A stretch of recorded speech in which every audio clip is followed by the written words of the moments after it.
Namaskar dosto, I am Advocate Neha and hope you all are doing well. Today we are discussing legal maxims and the first series has already been uploaded. The link of the same has been provided in description box and the link to Telegram group is also provided and you can go and join it and you will find all the PDF over there, right? So the first question is, what is the meaning of consensus ad idem? So I will give you an example. If A says to B that I want to sell a horse for ₹1,000 and B says no, I will not purchase it for ₹1,000 but I will purchase it for ₹900.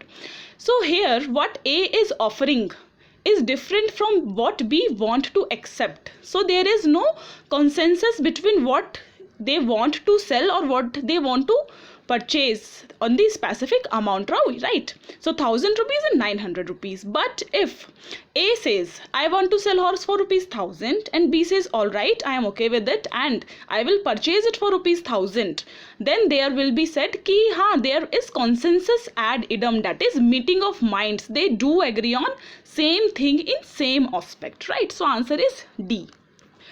Next is, what is the meaning of actionable per se?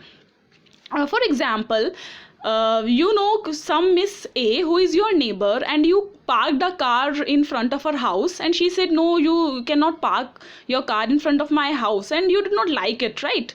So you start hating her and with time you start saying to other persons that Miss A is a characterless woman and she is into prostitution.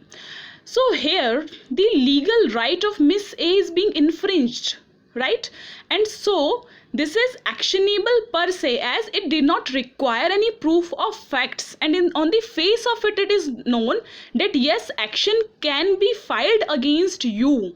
Obviously in trial evidences will be provided, but to file an action there is no requirement of any evidence and it is actionable per se. It is on the face of it that yes, it must be filed, right? So for the case or end at hand, A option is answer.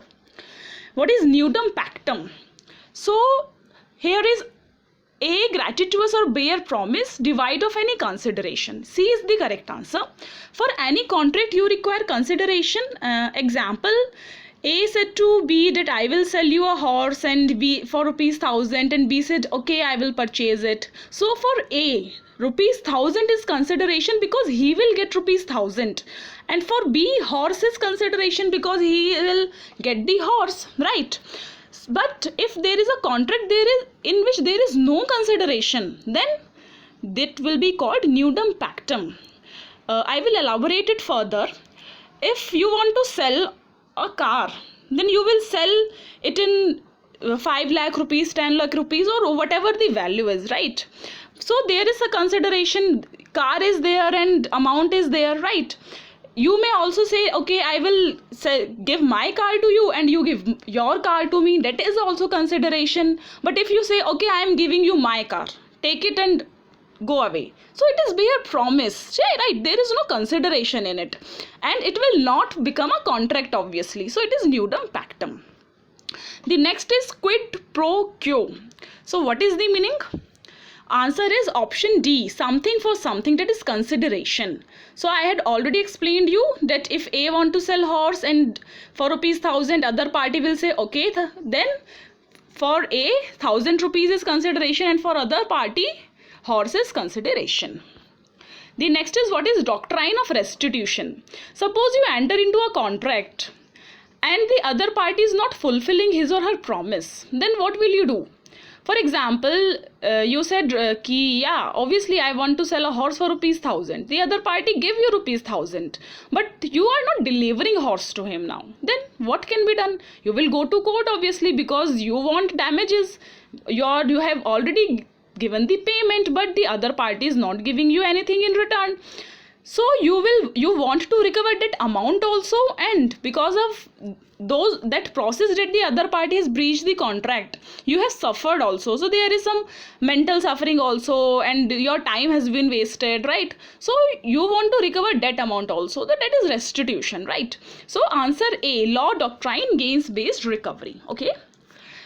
Then the next is mere clausum. What is the meaning of this maxim? we see the options are given and answer is option number C, that is closed sea. The sea that is under the jurisdiction of a particular country. For example, you have known that the Indian peninsula has been surrounded by Arabian Sea, Bay of Bengal, Indian Ocean.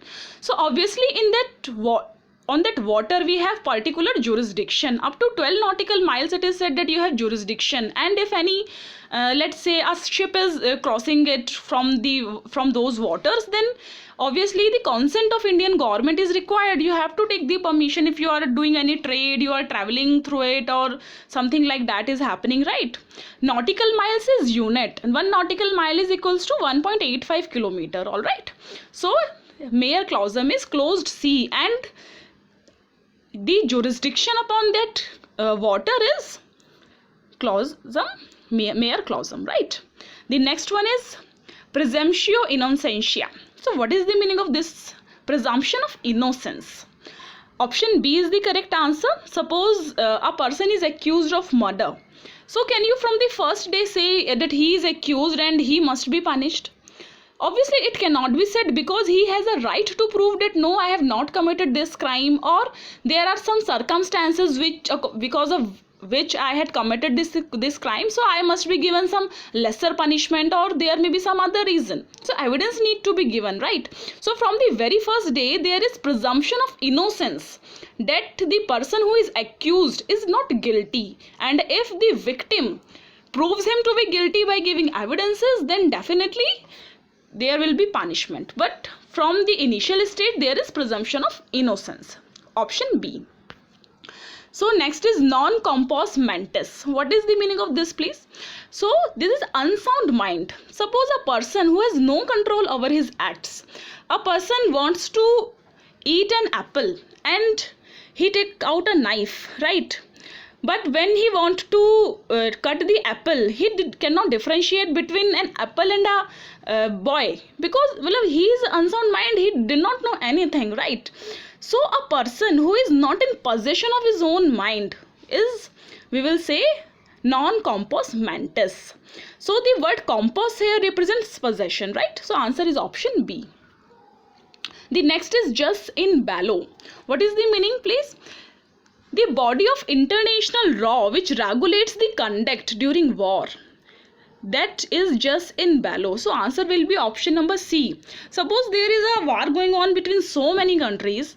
If you see in the current situation, there is something you will observe that countries like India, Pakistan, Taiwan, all those the countries are on one side, and on the other side we are seeing China, Pakistan, right? So if there is war between so many countries, then you have to follow certain law. Obviously individual country law will not prevail. You will not say Indian penal code or something will prevail if an international war is going on. Obviously not. You have to follow international norms. So the body of international law which regulates the conduct of combatants during war, that is jus in bello. So answer is option number C. The next is jus cogens. What is the meaning? Principles which form norms of international law that cannot be set aside. See, we are living in a globalized era, right? So obviously every country need to have respect for the other country also, because we are so dependent on each other also, economically also. Like India is purchasing Rafale and all those equipments, defense equipments from certain country, and that other country may want to launch his or her satellite from ISRO, because we all know the commercial wing of ISRO is doing wonderful these days, right? So we are dependent on each other. We are in a globalized era. We have to follow certain norms to respect each other, right? So jus cogens is international law. So I hope you understand each and every thing here. So please do like, share and subscribe our channel, and we will be soon updating more updates, right? Thank you and have a nice day.